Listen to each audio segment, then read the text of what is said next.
Maklumlah seorang penulis kan, saya lupa nak bagi tahu yang Tuan Hamka juga merupakan seorang penulis tersohor dengan jolokan apa? Kereta mayat. Kereta mayat. Panjang cerita tu kalau nak cerita pasal kereta mayat. Okay, kita balik pada soalan asal, iaitu berkenaan dengan anak istimewa kan. Okey, jadi saya sebelum ni memang tidak ada ilmu lah pasal OKU ni. Kita ni kadang-kadang macam pepatah Melayu mengatakan apa, sudah terantuk baru tengadah kan. Macam itulah apa-apa pun kita ni, kalau dah dapat tugas tu barulah kita akan bersungguh-sungguh. Jadi mungkin Allah SWT nak bagi kita sedikit task. Saya ada 5 orang anak.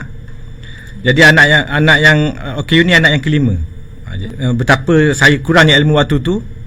Bila saya hantar tadika, barulah pengasuh tu cakap anak awak tak sama dengan anak orang. Jadi satu petanda lah kan. Yang bila saya bawa ke doktor sahkan mild autism.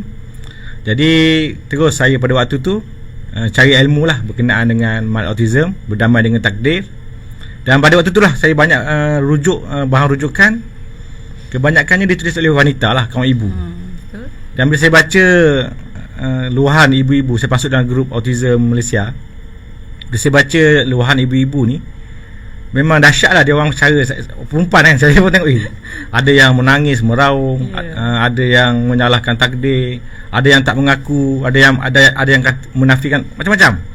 Saya kata adakah orang lelaki macam ni juga kan.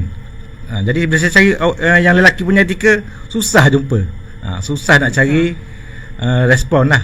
Jadi bila saya pergi kedai pun saya cari buku-buku pasal autism ataupun OKU ni, kebanyakan ditulis oleh wanita jugalah. So akhirnya saya buat keputusan, saya tulislah buku tu. Itulah. Saya pun dah baca beberapa buku Tuan Hamka, memang sangat mengagumkan lah. Terima kasih. Berdasarkan inspirasi sendiri kan. Alhamdulillah. Okay.